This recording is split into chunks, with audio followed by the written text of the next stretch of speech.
Hey, you like cars? Well, so do I. Take a seat real quick. You're listening to CarQuicks.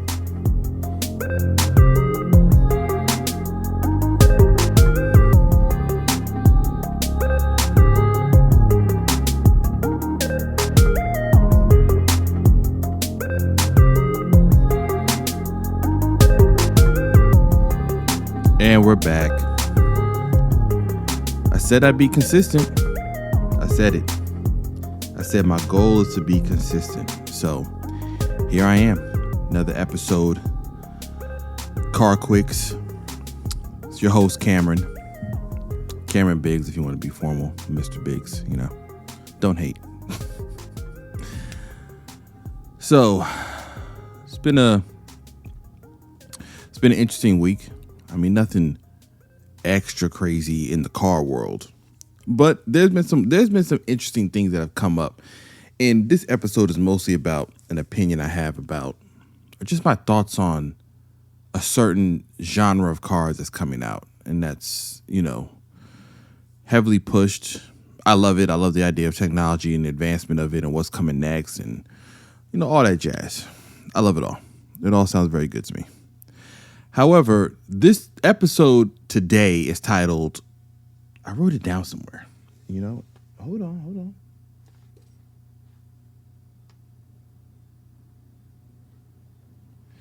Found it. Man, so much for that pause on the podcast. Everybody's listening to the silence.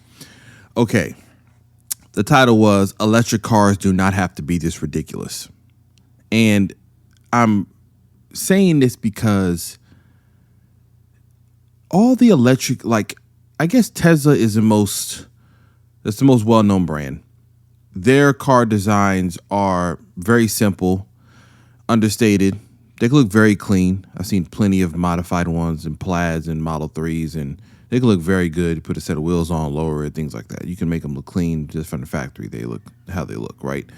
The Model Ys and Model X, those look like rolling eggs, but they're not terrible. But the point of me saying that electric cars do not have to be ridiculous is just what is being produced as a concept for what the future of electric cars are. And I understand that manufacturers right now, they have a clean slate to kind of do whatever they want. And when you don't have to develop motors and deal with a lot of the, sounds and audio, not audio, but the NVMH, is that what they call it? I forgot. It's the the noises you hear from the road and the engine and the transmission. You don't have to worry about that. So now it's kind of a free for all for designing these cars in a way, to me, doesn't match the joys of driving. I think they become just transportation, like public transportation, or just putting bodies into a vessel that gets you from point A to B.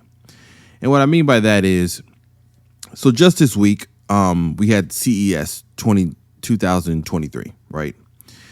And Sony and BMW brought out a car that they're going to be peddling as the future of their electric lineup in their cars. And so Sony and actually Honda, they partnered up with a brand called Afeela, which the name's trash. Let's be real here.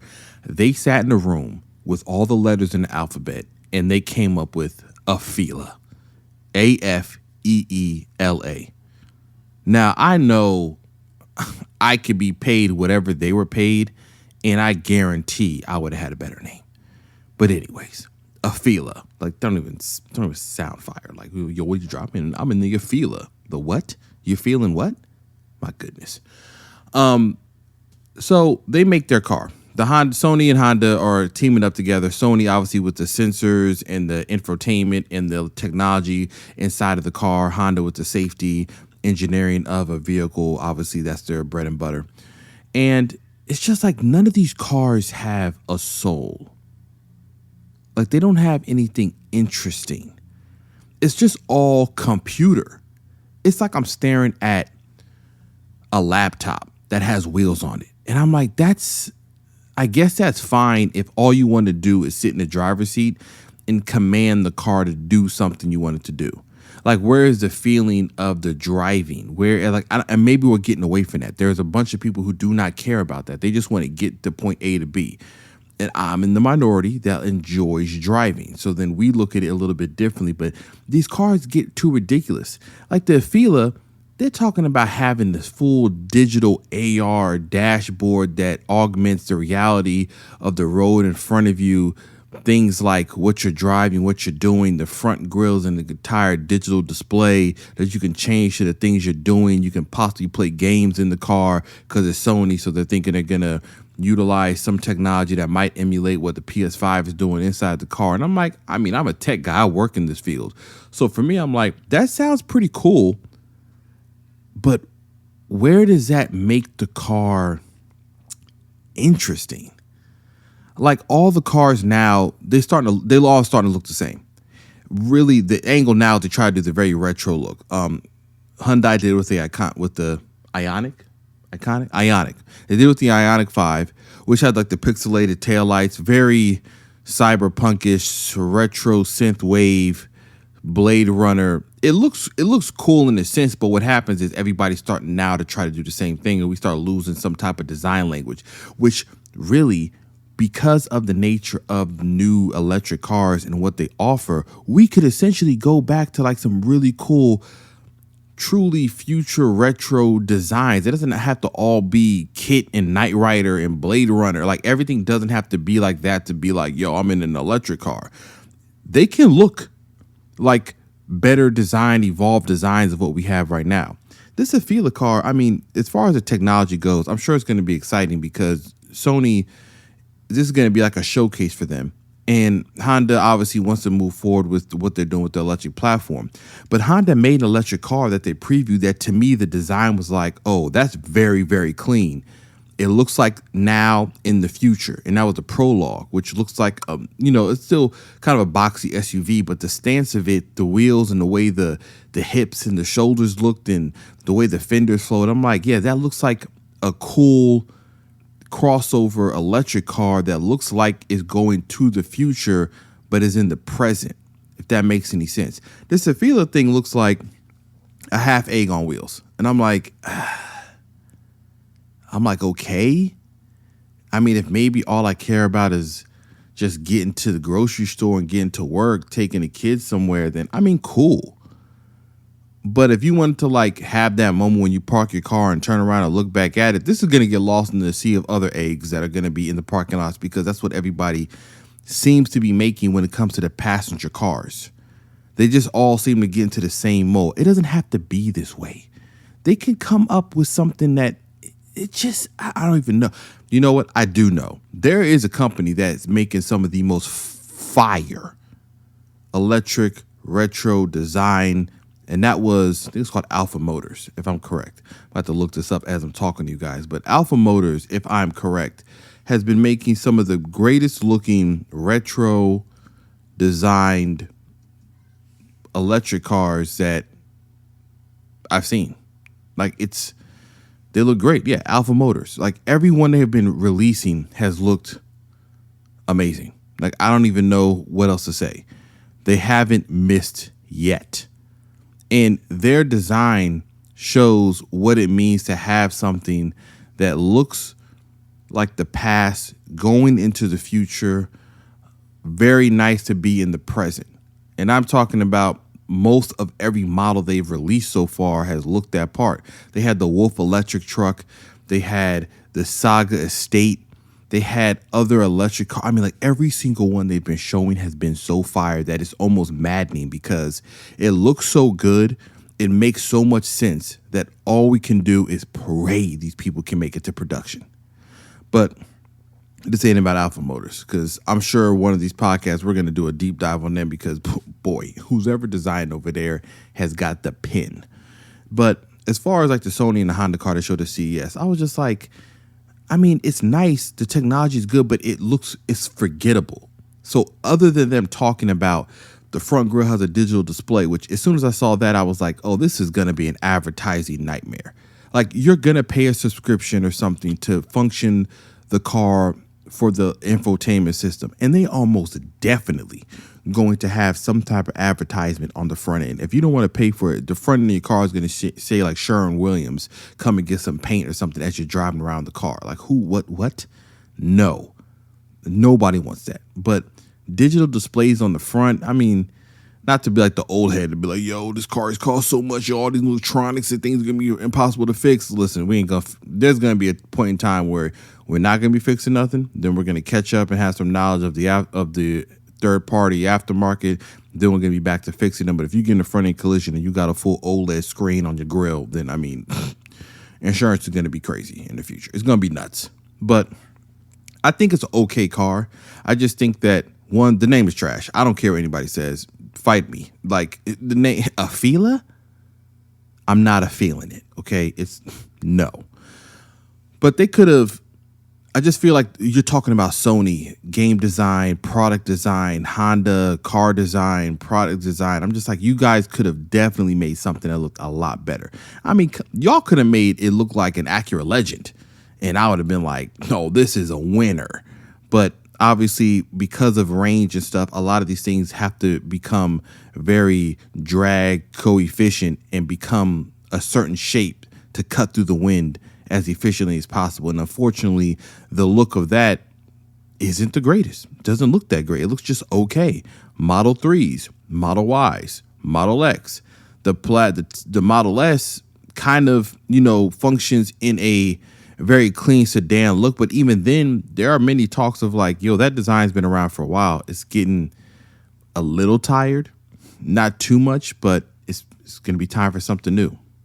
But the point of me saying electric cars don't have to be ridiculous is like all the things that they try to do to get you excited about it, when funny enough, some of the best cars that we like were just the overall package. It didn't have to do anything wild and crazy. We weren't like, yo, the new Accord is so crazy because they put an OLED on the roof. It wasn't like that. Wasn't what we were asking for.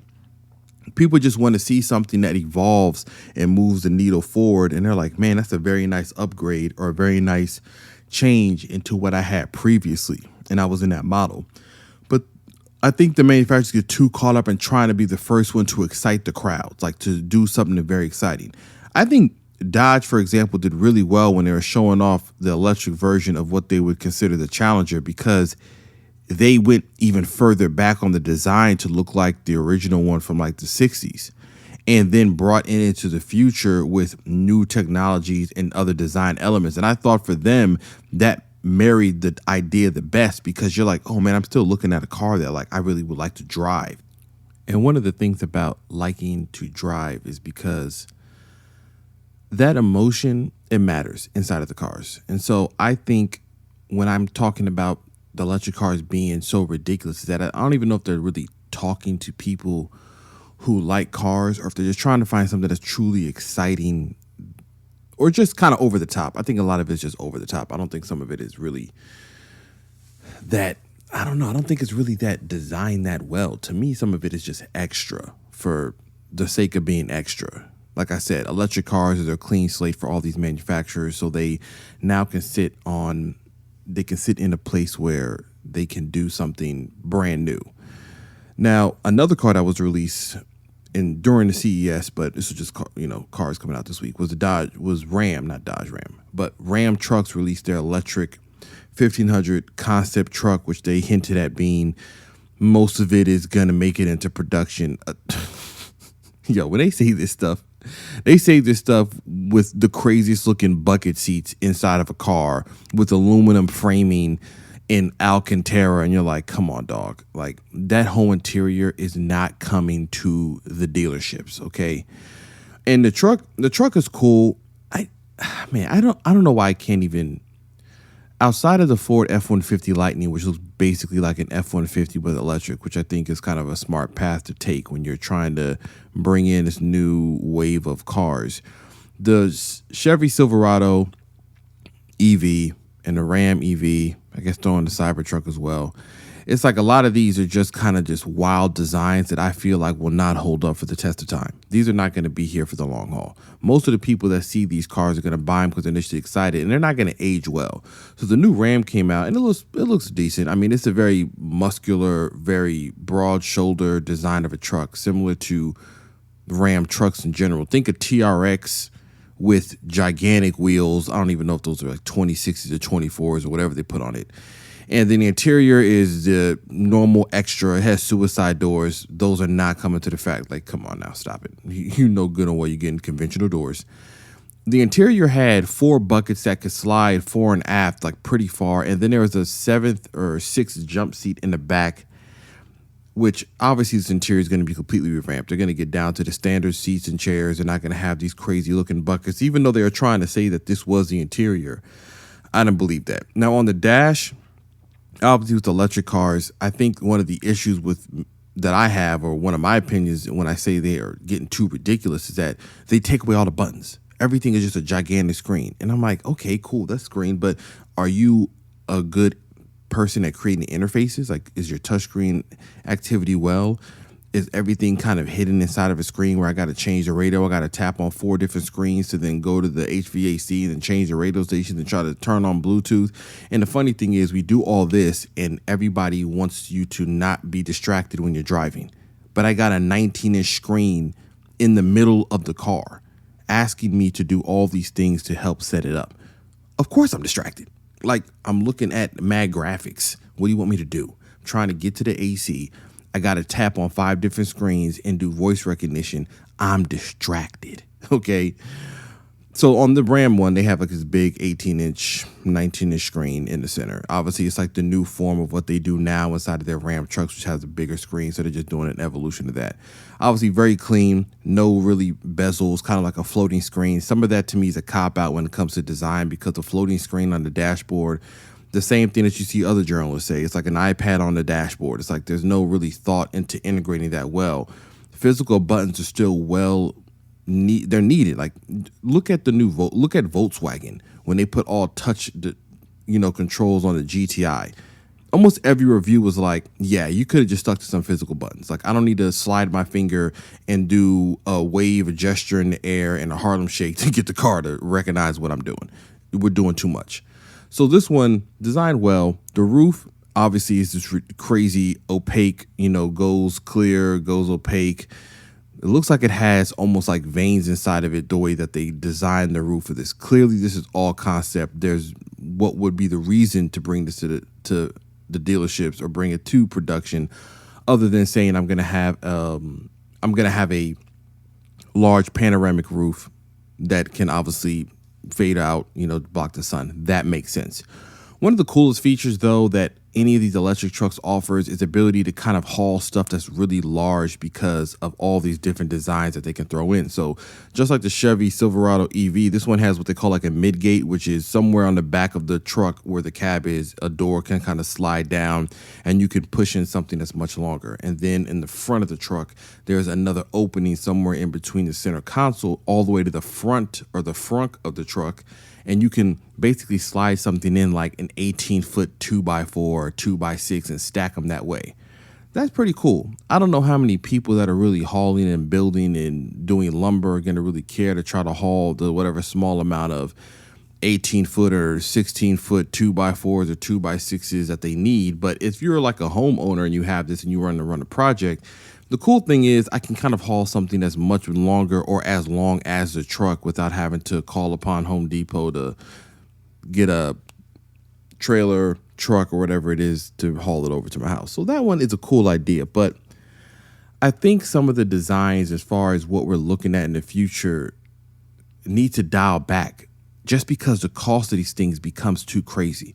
The Chevy Silverado EV, the Chevy Blazer EV, the upcoming Cybertruck, whenever that decides to show up, Ford F-150, Lightning, the prices, it's like you're talking about $60,000, $70,000 trucks, $80,000 trucks, $100,000 trucks. That is crazy.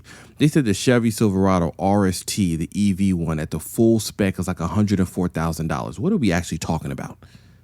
Who's buying these cars? Who's buying these trucks? I mean, I know somebody is, but that is not why the F-150 was the highest selling vehicle in all of North America. It wasn't because everybody was buying these $90,000 optioned out versions. They were buying the fleet versions. They were buying the ones that were workhorses.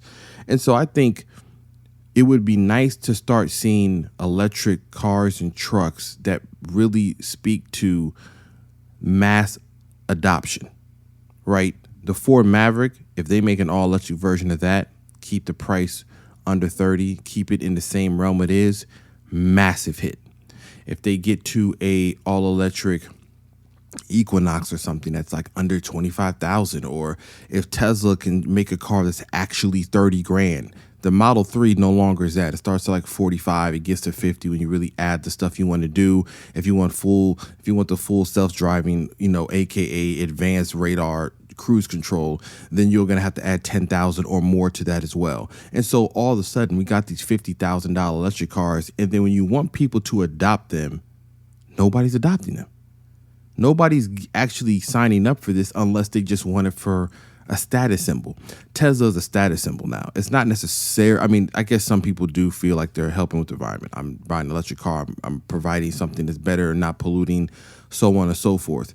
But where is the stuff that is actually for the people that want to actually get into these electric cars? All the ones here are just over the top. It's 0 to 60 in 1 second, 0 to a quarter mile in 8 seconds. Like, who? Number one, half the people can't even drive cars that fast. Your skill level at your driving isn't even warranted for you to be in a Plaid talking about it can do a 9-second quarter mile. Like, folks got to train and wear helmets, and we got people going to the grocery store trying to do a Plaid launch. Craziness.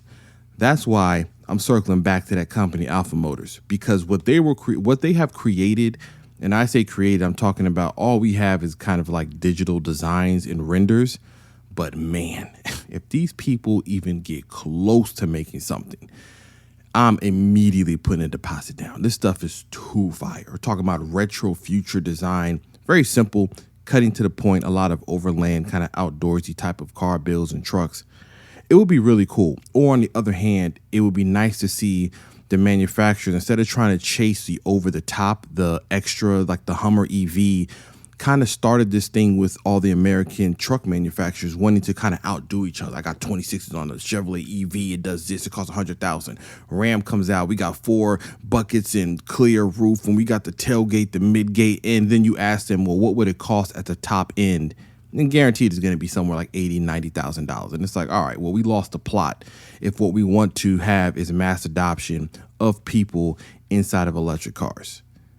And I don't know if that's really something that's going to happen sooner, later, or whenever anybody gets.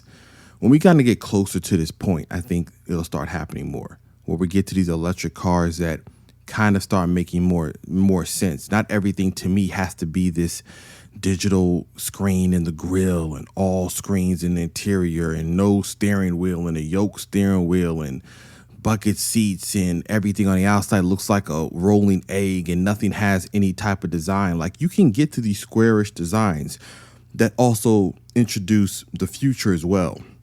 Something that has more, more bite to it. I think it's kind of lazy when I see cars that are designed that when they sit very high, like SUVs, but they're cars. And I'm like, why does everything have to be sitting up high? I know that's what the market is telling you they want. Everybody's buying SUVs, so we're going to make everything sit and feel like that. But I think there can be a difference and a change. And once that gets introduced, you get to better options. Hyundai actually did really well when they had their concept. Those were like, sports cars. But, I mean, those look ridiculous. Like, everybody around was like, that is how you design something. So they actually might be one of the few manufacturers that start saying, we're going to design something that speaks to people. And it just so happens to be electric, and it's going to be cool, but it's also going to still look like something that is on the road now. Like, I don't think everything has to look like Nissan Leafs did, where it's just like, okay, you look like the oddball out, like just because you have an electric car. That is kind of one of the benefits of Tesla. While they might look, kind of simplified now, at least they blend in. A Model S is a good looking car, and it doesn't look like it's trying to do too much. Same thing with the Model Y and Model X and stuff. While I might think they still kind of look like, the design they have, kind of roundish, they still kind of blend in. And that's kind of a selling point to it. And so once we get to that point of having these cars being more normalized for regular consumers, I think all the stuff being rolled out onto the front stages right now is just over the top exuberance. 0 to 60 in this time, top speed, range, all this, lucid air, like everything is kind of Rivian, everything is kind of pushed to the high end. And that's not what's going to move the needle for the adoption of electric cars. You need the commodity stuff to come in. That's why the Honda Prologue concept they showed is very promising, because you're talking about an SUV that's very similar to looking like the older Passports and things of that nature. That is going to be adopted very well, especially if the price tag is appropriate for what it is, which probably should be like under 40. Let's just say it's under 50, but you're going to get people to say, this now is starting to make sense. This is where I show up and I start getting into this lifestyle of things. And so once that happens, it's kind of be better options. For right now, I think a lot of the concepts, while they're cool, I love concept cars. Who doesn't? I think sometimes most people dismiss them because what they see is so far-fetched and over the top. They realize, one, the costs are so high. Two, it's not coming to production like that. And three, the availability won't be anytime soon. So they go on to the next thing. And that's all I got. It's CarQuicks. Do as you wish. Do as you may. This is Cameron, your host, and I'm out.